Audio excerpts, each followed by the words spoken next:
गुरु प्यारी साध संगत जी, मैं विनोद लंदन से आज फिर आप सबसे मुखातिब हूँ और आज पूज्य मनीष साहब जी द्वारा लिखित ग्रंथ सच्ची प्रेमा भक्ति और प्रार्थना में से लिए गए कुछ अंश आपकी सेवा में रखने जा रहा हूँ और मुझे उम्मीद है कि आप सभी इन वचनों को गौर से सुनेंगे और लाभ उठाएंगे।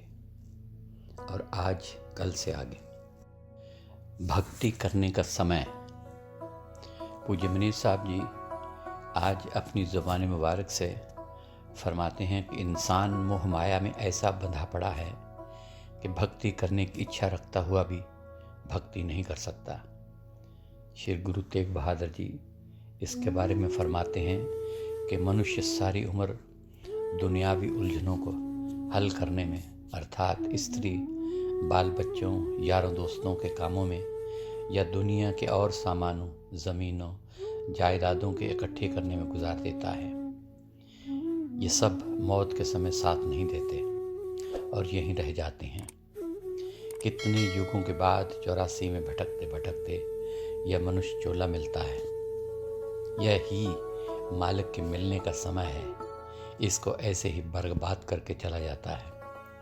न तो भजन ही करता है और न ही ऐसे संतों का संग करता है जो नाम के रंग में रंगे हुए होते हैं और अपनी हौमे की मैल उतार कर पवित्र और निर्मल होकर तीर्थ रूप बन चुके होते हैं, जिनकी संगत करने से मन पवित्र और शांत होता है और मालिक का प्रेम जागता है। पहली पातशाही जी श्री गुरु नानक देव जी इसके बारे में अपनी वाणी में इस तरह फरमाते हैं, नाम रते तीरथ से निर्मल दुख हम में मैल चुकाया। फिर फरमाते हैं कि संत समागम सम कोई तीरथ और नहीं संसार मंजन करत जन्म के पातक कटत न लागे बार। और फिर फरमाते हैं कि और उसी समय पता चलता है कि जब काल आकर चोटी से पकड़ लेता है। नौवीं पातशाही श्री गुरु तेग बहादुर जी अपनी वाणी में इस सारे दृश्य को इस तरह फरमाते हैं कि मन की मन ही मन रही, ना हर बजह न तीर्थ से वह चोटी काल गई। दारा मीत पूत रथ संपत धन पूरन सब मही, अवर सगल मिथ्या सब जानो भजन राम को सही। फिरत फिरत बहुते जुग हार्यो मानस देह लही, नानक कहत मिलन की बरिया सिमरत कहा नहीं। इसी बात को कबीर साहब जी भी अपनी वाणी में इस तरह फरमाते हैं कि भजन बिन बांवरे तैने हीरा जन्म गंवायो, ना कभी आयो संत शरण में ना सतगुरु गुण गायो। पच पच मरियो बैल की न्याई जो निर्यो सो खायो, यह संसार हाट बनी की सब जग सौदे आयो। काहू न कीनो दाम चौगुणो काहू न मूल गंवायो, ये संसार फूल सेमर की लाली देख लुभायो। मारी चोंच रुई जब निकसी सुर धुन धुन पछतायो, ये संसार माया का लोभी ममता महल बनायो। कहे कबीर एक राम भजन बिन अंत समय दुख पायो। इसके बारे में श्री गुरु अमरदास जी भी फरमाते हैं कि यदि भक्ति करने के लिए किसी समय की तलाश करे और मोह माया के जाल के कम होने का इंतज़ार में रहे तो कोई समय नहीं मिल सकता। इसलिए हमें हर समय इस दुनिया की झंझटों का निवारण करते हुए भक्ति में लगे रहना चाहिए, तभी कुछ प्राप्त हो सकता है और सच्चे मालिक की दरगाह में मान मिल सकता है। हमें एक क्षण भर के लिए भी मालिक को बिसारना नहीं चाहिए। ऐसी भक्ति करने से ही मन में शांति आ सकती है। अपनी वाणी में फरमाते हैं, जे वेला वक्त विचारिए तकित वेला भगति होए, अन दिन नामे रत्या सच्चे सच्ची सोए। एक तिल प्यारा विसरे भगति किन्ह होई, मन तन शीतल साच स्यों सांस न बिरथ है कोई।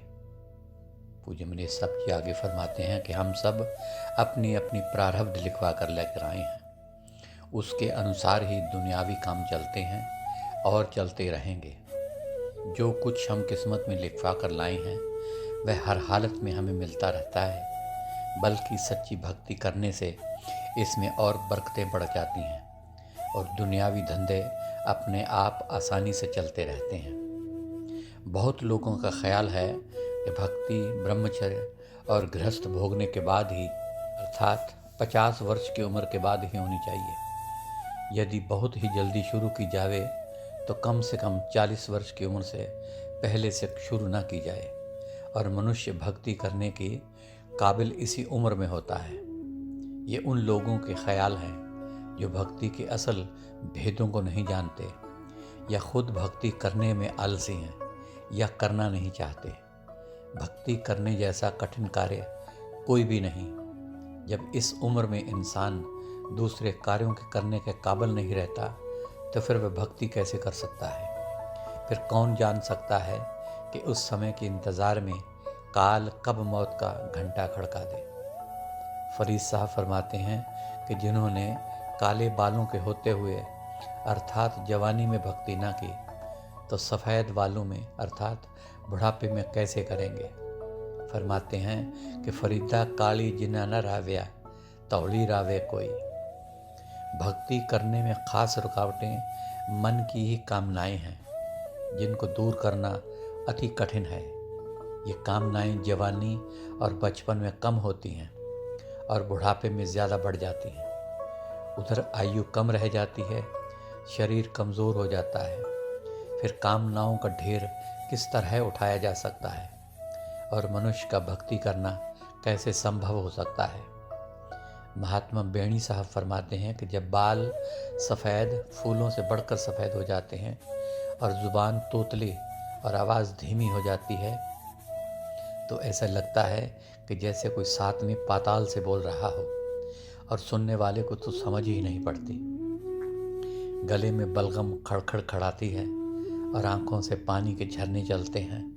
अक्ल मारी जाती है, इच्छाओं को पूरी करने की झड़ी लग जाती है और शरीर रूपी कमल का फूल मुरझा जाता है। ऐसी हालत में ये भक्ति कैसे हो सकती है जिससे अंत में पछताना पड़ता है। तो बेनी साहब इस सारी बात को अपनी वाणी में किस तरह फरमाते हैं कि पुंडर केस कुसुमते तौले सपत पाताल की वाणी लोचन शर्महे बुद्ध बल नाठी ता काम पवसी मधाणी ताते बिखे पही मत पावसी काया कमल कोमलाना अवगति बाण छोड़ मृत मंडल तों पाछे पछताना। इसी बात को चौथी पातशाही श्री गुरु रामदास जी भी फरमाते हैं कि यदि शरीर के साबित होते हुए भी मालिक को याद ना किया तो उसकी भक्ति ना की तो बुढ़ापे में कैसे कर सकते हैं। बुढ़ापे का भजन तो ऐसे है कि जैसे किसी के घर में आग लग जाए और वह कुआं खोदने लगे, खोद कर पानी निकाले और फिर आग को बुझाए। ये कैसे संभव हो सकता है। श्री गुरु रामदास जी अपनी वाणी में इस बात को इस तरह बयान करते हैं कि जब लग जियो पिंडा साबत तब लग कुछ न संवारे जब कर मंदर आग लगानी कड कूप कडे पनिहारे। पूज्य मनीष साहब जी फरमाते हैं कि सच तो ये है कि भक्ति करने का कोई नियम नहीं, यानी कि कोई वक्त नहीं। जब भी वक्त मिल जाए, जब भी अवसर मिल जाए, बल्कि जितनी जल्दी हो सके अवसर बनाना चाहिए। आगे फरमाते हैं कि सच्ची भक्ति मनुष्य चोले में ही हो सकती है। यदि इस चोले में ना हो सकी तो फिर क्या पता कभी ऐसा अवसर हाथ आए या ना आए। यदि आए भी तो कब और कितने युगों के बाद आए। इसलिए भक्ति में लगने के लिए 1 सेकंड भर की भी देरी नहीं करनी चाहिए। श्वास श्वास में और दिन रात करते रहना चाहिए। समय कभी किसी का इंतज़ार नहीं करता। फरमाते हैं जहाँ भक्ति तहाँ नेव नहीं, तहाँ न बुद्ध व्यवहार, प्रेम मगन जब मन भया कौन गिने तिथिवार। फरीद साहब जी भी इस बात को इस तरह फरमाते हैं कि मालिक की भक्ति में लगने के लिए किसी खास आयु का कोई बंधन नहीं। जब भी किसी का दिल लग जाए मालिक को कबूल है, परंतु उसके प्रेम का प्याला पीना हर किसी के वश की बात नहीं। यह तो जिसको खुद मालिक बख्शे उसको मिलता है। अपनी वाणी में फरमाते हैं फरीदा काली तौली साहिब सदा है जे को चित्त करे अपना लाया प्रेम न लगे, ये लोचे सब कोय। यह प्रेम प्याला खस्म का, ये पावे तह देई। सच्ची विरह।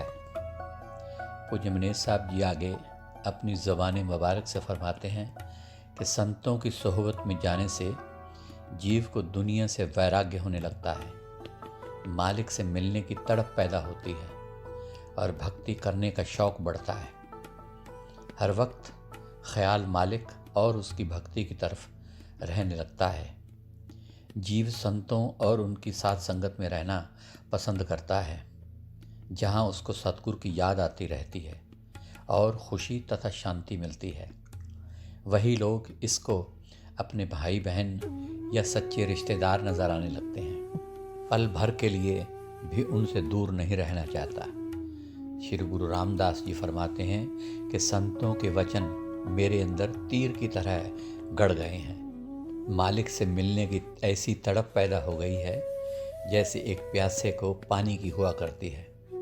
उनके वचनों के तीर ने मेरे अंदर एक ऐसा दर्द पैदा कर दिया है जिसको केवल मैं ही जानता हूँ या मेरा मालिक जानता है। अब जो मनुष्य मुझे मेरे हरि प्रीतम की बात सुनाता है वह मुझे अपना सच्चा भाई बहन और रिश्तेदार नज़र आता है और उनकी सोहबत में रहना ही मुझे पसंद है। जब तक मुझे अंदर सतगुरु के दर्शन नहीं होते मेरे मन को शांति नहीं मिल सकती। अपनी वाणी में फरमाते हैं कि हरि दर्शन को मेरा मन बहुत तपते, ज्यों त्रिखा विंत बिन नीर। मेरे मन प्रेम लगो हर तीर, हमारी वेदन हर प्रभु जाने, मेरे मन अंतर की पीर। हरि दर्शन को मेरा मन यूं तपते, ज्यों त्रिखावंत बिन नीर। मेरे हर प्रीतम की कोई बात सुनावे, सो भाई सो मेरा वीर। मिल मिल सखी गुण कहे मेरे प्रभ के, ले सतगुर की मत धीर। जन नानक की हर आस पुजाव, हर दर्शन शांत शरीर। मैं हर दर्शन को मेरा मन बहुत तृप्ते, जो त्रिखा विंत बिन नीर। यही बात दादू साहब जी भी फरमाते हैं कि विरही तड़प तड़प कर पीड़ा से पुकारता है, इसके सिवाय कि उसको कोई उसके प्रीतम की बात सुनाए, उसके बगैर सब लोग उसे बुरे लगते हैं। फरमाते हैं कि पड़ा पुकारे पीड़ सो, दादू बिरही जन, राम स्नेही चित बसे, और न भावे मन। फिर इससे आगे फरमाते हैं कि संत प्रेमी आत्माओं के हृदय के अंदर बिना किसी हाथ हथियार या कमान के अपने वचनों से ऐसी चोट लगाते हैं कि जो उनके रोम रोम में छेद कर जाती है। उसको केवल मारने वाला या जिसकी चोट लगी है वही जानता है, और प्रेमी आत्मा के अंदर मालिक से मिलने की विरह, तड़प और दर्द पैदा हो जाता है। दादू साहब जी फिर आगे फरमाते हैं कि दादू कर बिन शस्त्र बिन, कमान बिन मारे खींच कशीश, लागी चोट शरीर में नक्श के साले शीस। इससे आगे पूज्य मनीष साहब जी फरमाते हैं कि संतों की मारी हुई चोट का असर होना जीव के हृदय पर निर्भर है। हर मनुष्य अपनी पीड़ा के अनुसार पुकार करता है। किसी के ऊपर संतों के वचनों का असर थोड़ा होता है और थोड़ी चोट लगती है, वह थोड़ी ही देर पुकार करके थक जाता है। किसी के हृदय के अंदर ऐसा तेज असर होता है कि वह जिंदगी भर पुकार करता रहता है। किसी के अंदर ऐसी चोट लगती है कि एक पल भर के लिए भी संतों का वियोग सहन नहीं कर सकता और उन्हीं का हो रहता है। ऐसे श्री गुरु अंगद साहब जी गुरु नानक साहब जी का वचन सुनते ही उन्हीं के हो गए, या गुरु अमरदास जी श्री गुरु अंगद साहब जी का सत्संग सुनते ही उन्हीं के होकर रह गए। दादू साहब जी फरमाते हैं कि दादू जाके जैसी पीड़ है सो तैसी करे पुकार, को सूक्ष्म को सहज में, को मृतक ते ही बार। भजन सिमरण करने से युगों युगों के किए गए पाप कर्म सामने आने लगते हैं, जो जीव के रास्ते में रुकावट डालते रहते हैं। वह हर प्रकार की कोशिश से उनको दूर करना चाहता है। यह भाग दौड़ और उसको बेचैन और बेकरार बनाए रखती है। उसकी कोई कोशिश कामयाब होती दिखाई नहीं देती। इसी चिंता, फिक्र और नींद व भूख का ख्याल उड़ जाता है। इससे आगे पूज्य मनीष साहब जी फरमाते हैं कि जब दुनियावी ख्याल, घर बार की संभाल, रिश्तेदार, स्त्री, बाल बच्चे, अपने तन की देखभाल और मन के विषय विकारों को भोगने की तमन्ना इत्यादि जोर पकड़ते हैं तो साधक संगत से बिछुड़ जाता है। सत्संग की याद आने पर कुदरती तौर पर इसके दिल में फिर व्याकुलता पैदा होने लगती है। संतों की सोहबत और उनके दर्शनों के लिए भागता है। वहाँ जाकर फिर से सद्गुरु की याद ताज़ा होती है। इसके दिल की तपश कम होने लगती है। प्रेमी सुख प्रतीत करने लगता है और भजन सिमरन में लग जाता है। आगे फरमाते हैं कि अब कभी दुनियावी ख्यालात और कभी प्रारब्ध कर्म सामने आते हैं। मन घर बार की तरफ भागता है, कभी भजन सिमरन और कभी साथ संगत की तरफ भागता है। इसके अतिरिक्त ख़ानदानी रीतें, लोक लाज आदि अनेकों रुकावटें आकर टकराती हैं। इसी उधेड़बन में मुद्दतें निकल जाती हैं। जो कच्चे विरही होते हैं वे धीरे धीरे भागने लगते हैं। इसके बारे में फरीद साहब जी फरमाते हैं कि कच्ची विरहा वाले विरहा की कसौटी पर परखने में असफल हो जाते हैं और मालिक की सच्ची प्रीत को प्राप्त नहीं कर सकते। पांचवीं पातशाही श्री गुरु अर्जन देव जी अपनी वाणी में फरमाते हैं कि रत्ते सोई ये मुख न मोड़ें, जिन संजाता साईं, चढ़ चढ़ पाउँदे कच्चे बिरही, जिन्हा कार न आई। पूज्य मनीष साहब जी आगे अपनी ज़बान मुबारक से फरमाते हैं कि सच्ची विरह प्रीतम की प्राप्ति की सीढ़ी है।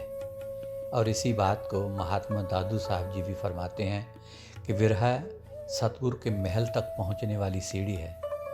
वह राम जो बुद्धि की गमता और स्थूल इंद्रियों की पहुंच से परे है, वहाँ विरह की पीढ़ी के बिना कोई नहीं चढ़ सकता। फरमाते हैं, विरह विचारा ले गया दादू हमको आई, जहाँ अगम अगोचर राम था, तहाँ विरह बिना कोई न जाई। फिर फरमाते हैं कि हम युगों युगों से कर्मों के जाल में फंसते चले आ रहे हैं। जब तक ये कर्म ख़त्म नहीं होते, हम अंदर चढ़ाई करके अपने प्रीतम तक नहीं पहुंच सकते।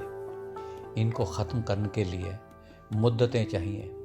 जो भी जिज्ञासु इस विरह की आग में पक पक कर कुंदन हो गया, वही मालिक की दया का भागी बनता है। कबीर साहब जी अपनी वाणी में इस बात को इस तरह फरमाते हैं कि विरहा जलंती देखकर साईं आए धाए, प्रेम बूंद सो छिड़क जलती लिए बुझाए। इससे आगे मौलवी रूम साहब भी विरहा की ज़रूरत को महसूस करते हुए फरमाते हैं कि तुम माँ की तरफ देखो, जब तक बच्चा ना रोए वह बच्चे को दूध नहीं पिलाती या बहुत कम दूध पिलाती है, क्योंकि जब तक बच्चा ना रोए दूध जोश नहीं मारता। इसी तरह जब तक जीव रो रो कर दुआ नहीं मांगता, मालिक की रहमत का सागर भी जोश नहीं मारता। रोना एक बादल की तरह है और दिले सोज गुदाज यानी मन की तपश सूरज की गर्मी की तरह है। जिस तरह सूरज की गर्मी बादलों के आने और बरसने के कारण बनती है, और इसी तरह दुनिया कायम है।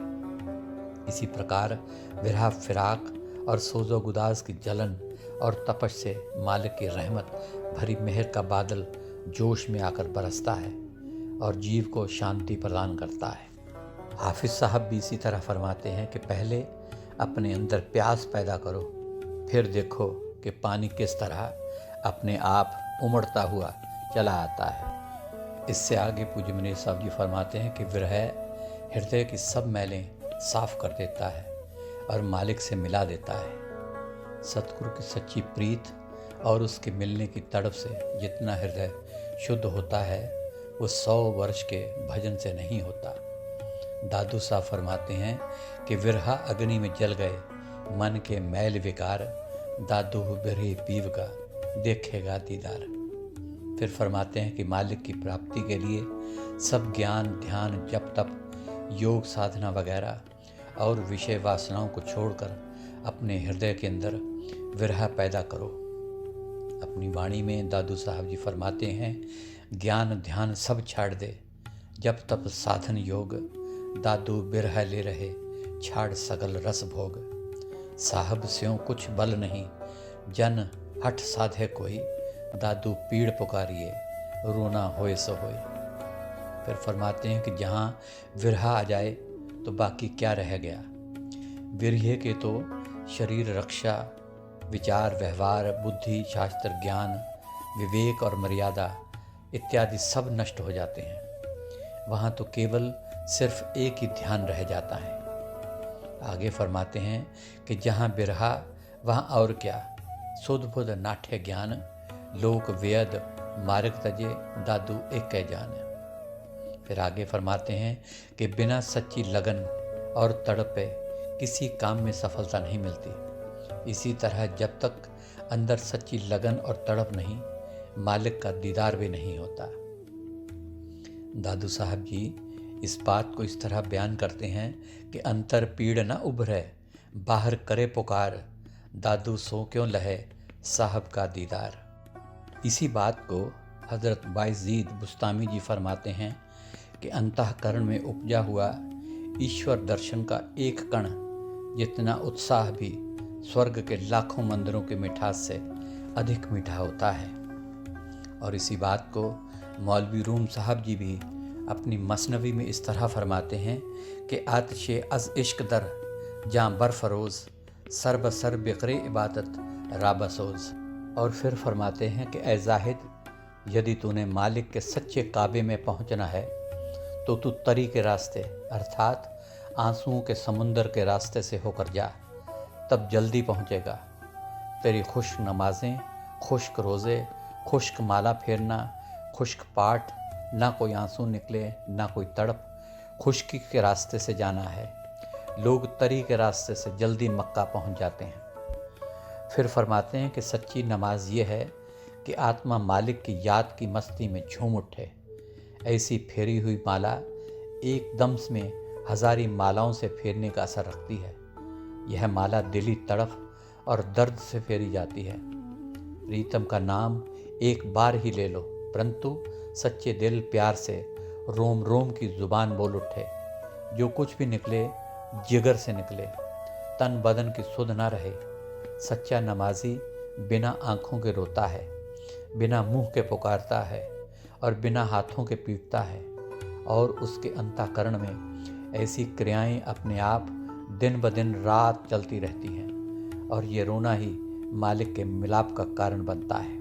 इस बात को दादू साहब जी इस तरह फरमाते हैं कि बिन ही नैनों रोवना, बिन पीड़ पुकार, बिन ही हाथों पीटना, दादू बारंबार। रात दिवस का रोवना, पलक पहर का नाही, रोबत रोबत मिल गया दादू साहिब माही। पूज्य मनीष साहब जी आगे फरमाते हैं कि विरहा में भारी असर होता है।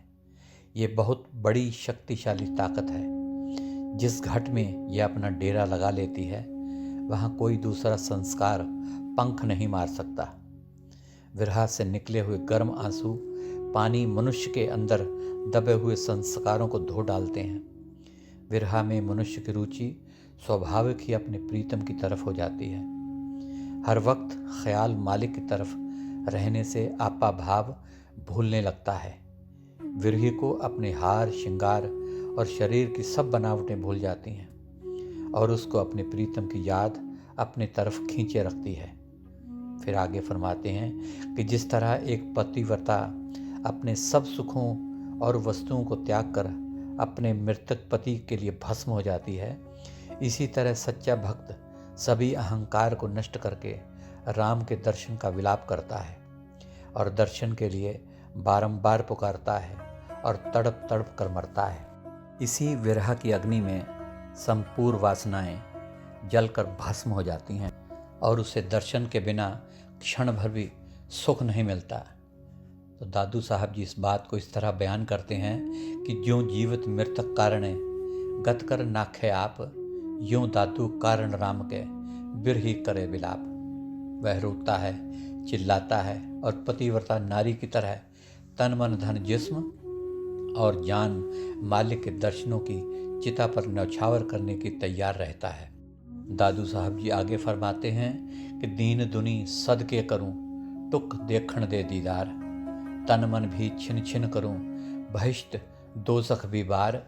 दादू कहे जो कुछ हमको दिया, सो सब ही तुम ही ले, तुम बिन मन माने नहीं, दर्श अपना देहो। फिर आगे पूज्य मनीष साहब जी फरमाते हैं कि साधक पागलों की तरह फिरता है कि कहाँ जाए, किससे पुकार करे, सुनने वाला अंदर है वह सुनता नहीं। जब ऐसी विरह और तड़प पैदा हो जाए तो आत्मा के सब पर्दे अपने आप उतर जाते हैं और आत्मा बिल्कुल साफ हो जाती है। और दादू साहब जी इससे आगे फरमाते हैं कि दादू इश्क अल्लाह का ये कभू प्रगट आए, तो तन मन दिल्ला अरवाह का सब पर्दा जल जाए। यह विरह और तड़प ऐसा जादू है जो राम को विरह के पीछे पीछे भागता है। राम विरही बन जाता है और विरही राम। फरमाते हैं कि राम विरही होए रहा, विरही होए गई राम, दादू बिरहा बापुरा ऐसा कर गया काम। फिर आगे फरमाते हैं कि ऐसी विरह का दाता वह खुद मालिक ही है। कई बार विरही ऐसा तंग आ जाता है कि ऐसे राम से पीछा छुड़ाना चाहता है, परंतु विरह का दाता राम उसको नहीं छोड़ता। जैसे एक नशेबाज के लिए नशा छोड़ना अति कठिन हो जाता है। फिर फरमाते हैं कि ये जो हम छोड़े राम को, राम न छाड़े, दादू अमली अमल थी, मन क्यों कर काढ़े। सो गुरु प्यारी साध संगत जी, आज के लिए इतना ही। कल फिर आगे के कुछ अंश इस ग्रंथ सच्ची प्रेमा भक्ति और प्रार्थना में से लिए जाएंगे और आपके समक्ष रखूँगा। तब तक के लिए इजाज़त। और आखिर में मेरी तरफ से प्यार भरी धन धन सतगुरु तेरा ही आसरा, हाजिर नाजिर जिंदा राम तेरा ही आसरा कबूल फरमाएं।